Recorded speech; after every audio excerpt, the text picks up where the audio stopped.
आप अपनी सहूलियत के हिसाब से लाशें चुन लेते हो और बहाते हो उन पर आंसू, लेकिन कभी ये पूछने नहीं जाते हो कि वो रण होता ही क्यों है जिससे पनपते हैं ये रणवीर। तो सुनो, अगर अपनी कानूनी जमीन पर लाल झंडे गाड़ देने वाले नक्सलों से लड़ना भिड़ना गलत था तो थे हम रणवीर थे, और अन्याय से उपजी अशांति के सामने प्रयुक्त हिंसा को अगर गलत कहते हो तो फिर महाभारत भी गलत था और रामायण भी गलत था।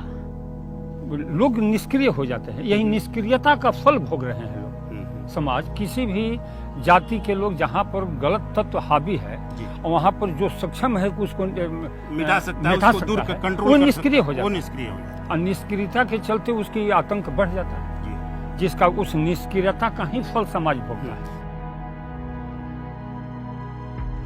आज मान लिया जाए कि उग्रवादी तत्व शस्त्र की भाषा बोले जी, और मैं उन्हें बात एक प्रेम पूर्वक बात करूं, ये बात बनने वाली नहीं है। जहां शस्त्र उठ गया उसे शस्त्र से दमन करो, यह सरकार की भी ये नीति होनी चाहिए।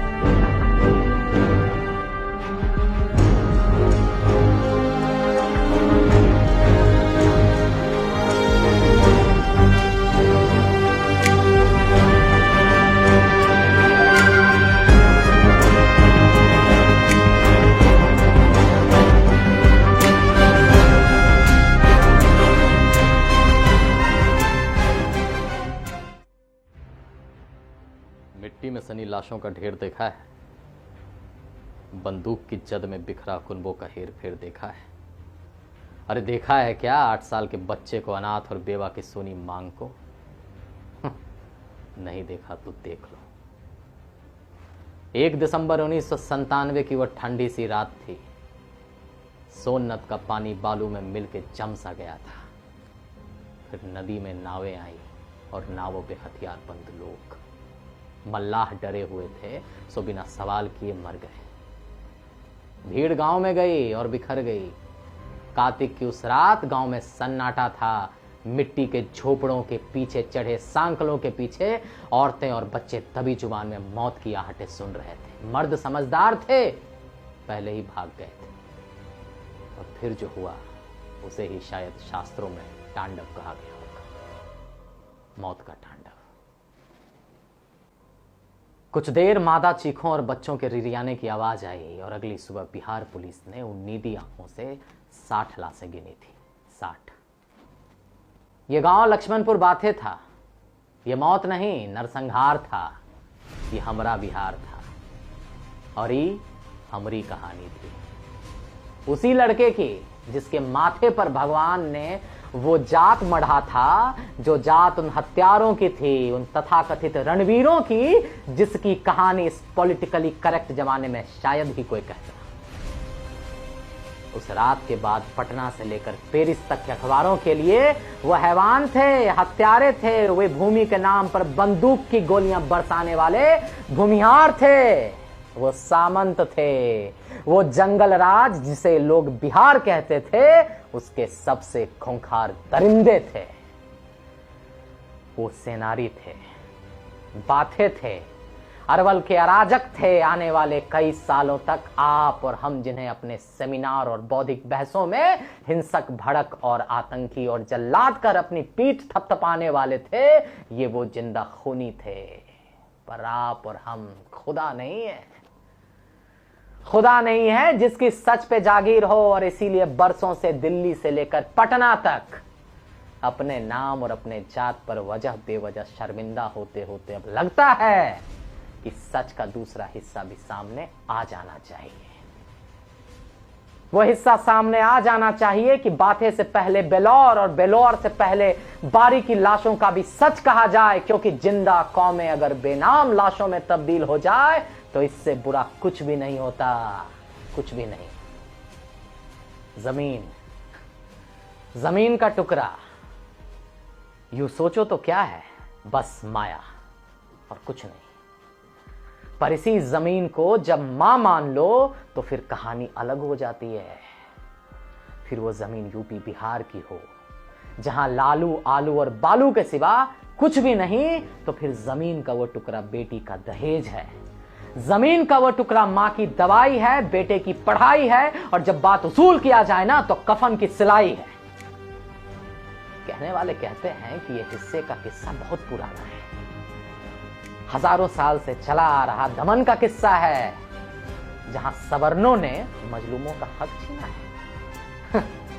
अपनी जमींदारी के तले उनके बच्चों को बंधुआ बनाया है और बीवियों को रखैल। अरे सुनने में बड़ा प्यारा, लेकिन झांको तो बड़ा पेचीदा। ये किस्सा थोड़ा खारा है। ये बड़ा आसान सा किस्सा है, सुनने सुनाने और कहानी कविता लिख बुद्धिजीवी हो जाने के लिए सबसे मुफीद, सबसे लोकप्रिय किस्सा, जिसमें नायक भी तय है और खलनायक तो खैर है ही है। पर इतिहास के दर पर एक विचारधारा की उंगली पकड़े एक झूठ को बार बार रगड़ देने से सच की परतें नहीं बदल जाती और आज का सच बीते हुए कल के चश्मे से नहीं देखा जा सकता है। आजादी के बाद जमीन का सारा खेल सरकारों ने खेला। जमींदारी हटाओ का नारा तो दे दिया, पर नेता जमींदार ही रहे। तो जमीन बंटवारे का कानून भी उसके हिसाब से बना और दिल्ली में बैठे पीएम साहिबा को लगा सब ठीक हो गया।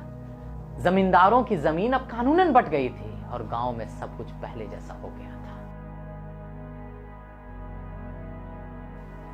फिर देश थोड़ा और बड़ा हुआ।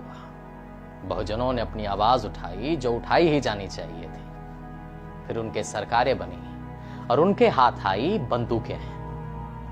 कभी मार्क्स तो कभी नक्सलवाद के नाम पर जाति की छाती पर चढ़कर 80 के दशक में दशकों पुरानी रंजिशें फिर से रक्त रंजित हो गई।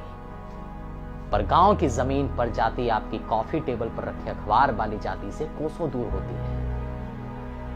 वो जिंदा धमक, वो जिंदा संघर्ष और बोटी बेटी की कहानी होती है। आप अपनी सहूलियत के हिसाब से लाशें चुन लेते हो और बहाते हो उन पर आंसू, लेकिन कभी ये पूछने नहीं जाते हो कि वो रण होता ही क्यों है जिससे पनपते हैं ये रणवीर।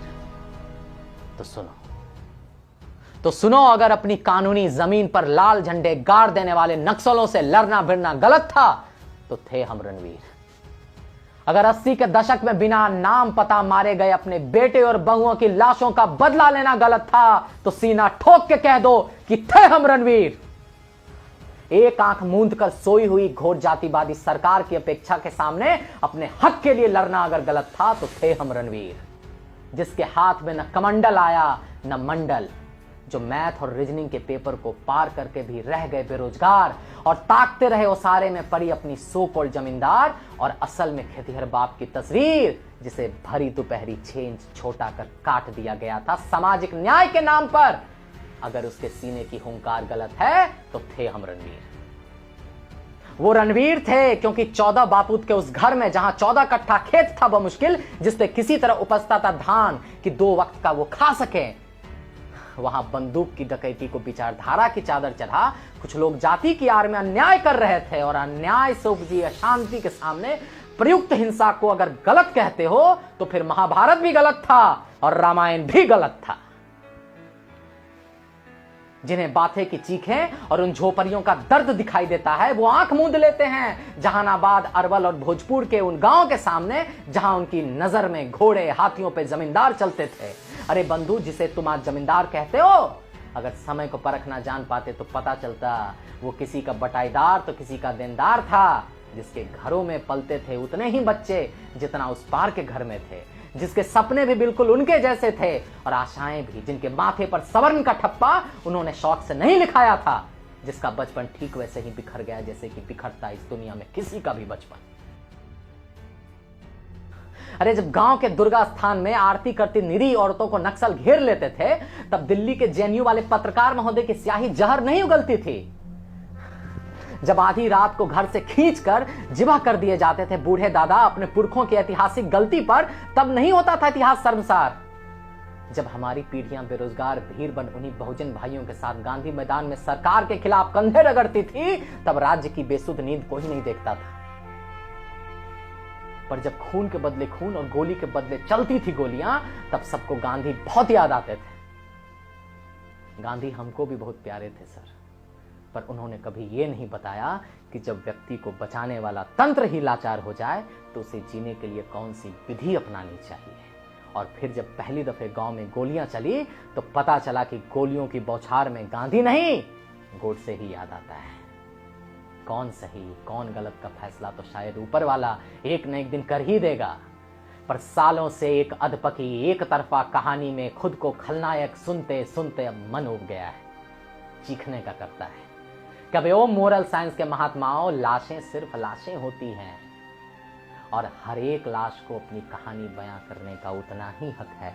अब कहने को मन करता है कि दिल्ली के एसी कमरों में बैठ तुम हमारे जहानाबाद के जिंदा संघर्ष को कोई सर्टिफिकेट नहीं बांट सकते हो, क्योंकि आधी लाशें तुम्हारी गिनती में है ही नहीं।